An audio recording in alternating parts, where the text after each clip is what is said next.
الحمد لله نحمده ونستعينه ونستغفره ونؤمن به ونتوكل عليه. أما بعد فأعوذ بالله من الشيطان الرجيم. بسم الله الرحمن الرحیم.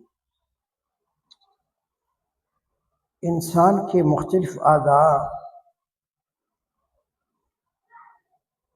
موجود ہے اور انسان مختلف اعضاء کا مجموعہ ہے، اور یہ اعضاء اگر اس کے درست سمت پر چل جائیں تو انسان جسم میں اور انسان طاقت میں اور انسان اپنے آپ کو صحیح سالم چلا سکتا ہے.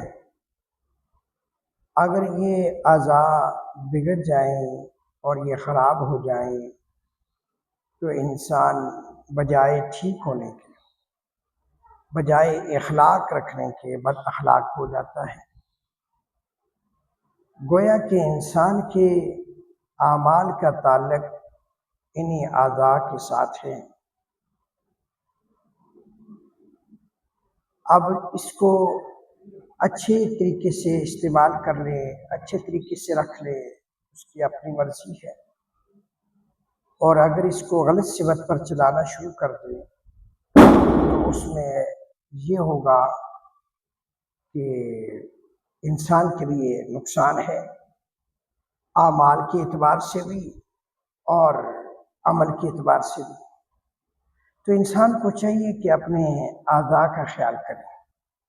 ہاتھوں کو اٹھاتے ہوئے، آنکھ سے دیکھتے ہوئے، زبان سے بولتے ہوئے، پاؤں سے چلتے ہوئے، دماغ سے سوچتے ہوئے، یہ وہ چیزیں ہیں جن کا تعلق براہ راست عمل کے ساتھ ہے.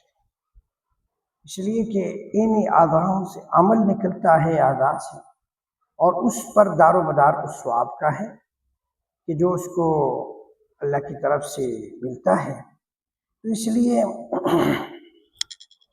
انہی اعضاء میں سے ایک چھوٹا سا عضو زبان ہے. زبان آج کے دور میں جس طرح استعمال کی جاتی ہے، یا جس طرح اس کا بے استعمال کیا جاتا ہے، جس برے طریقے سے اس کو استعمال کیا جاتا ہے، تو وہ آپ کے معاشرے میں ہے کہ ہر بندہ بد اخلاق، ہر بندے کی زبان پر گالی گلوچ. اس کی وجہ ہے کہ زبان کا غلط استعمال. اس لیے ایک محاورہ ہے، اللسان جرمہ صغیر و جرمہ کبیر. یعنی انسان کی جسامت میں تو یہ چھوٹی ہے، یہ چھوٹا سا عضو ہے زبان، مگر ہونے والے گناہ بہت موٹے ہیں. یعنی یہ زبان تو ہے چھوٹی، لیکن اس سے ہونے والے جو جرم ہیں، گناہ ہیں، وہ بڑے موٹے موٹے ہیں. اس لیے فرماتے ہیں کہ اللسان جرم صغیر و جرم کبیر. یعنی کہ یہ تو زبان تو ایک چھوٹا سا عضو ہے، چھوٹا ہے، چھوٹی سی نظر آتی ہے، لیکن اس سے نکلنے والے جو گناہ ہیں وہ بڑے بڑے پہاڑوں جیسے، اور پہاڑوں سے بھی بڑے بڑے موجود ہیں.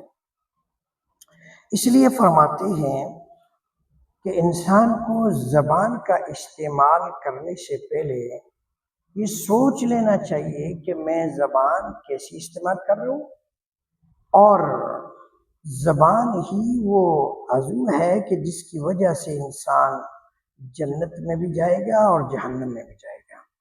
اگر یہ استعمال صحیح ہوگی تو بندہ ضائع راست پہ آئے گا. اگر اس کا استعمال غلط ہوگا اور اس زبان کو کنٹرول نہ کیا جائے گا، زبان کی حفاظت نہ کی جائے گی، تو اس کا نتیجہ رزلٹ یہ نکلے گا کہ انسان عمل کے اعتبار سے، اعمال کے اعتبار سے کمزور ہوگا، اور اس کا نتیجہ یہ نکلے گا کہ انسان پھر گناہ پہ گناہ کیے جا رہا ہے، اور اس کو اس پر نہ شرمندگی، نہ پشیمانی، نہ اس کو کوئی تکلیف، نہ اس کے دل کے اندر کوئی خوف، تو اس کا نقصان یہ ہوگا کہ عمل کے اعتبار سے یہ ناقص ہو جائے گا۔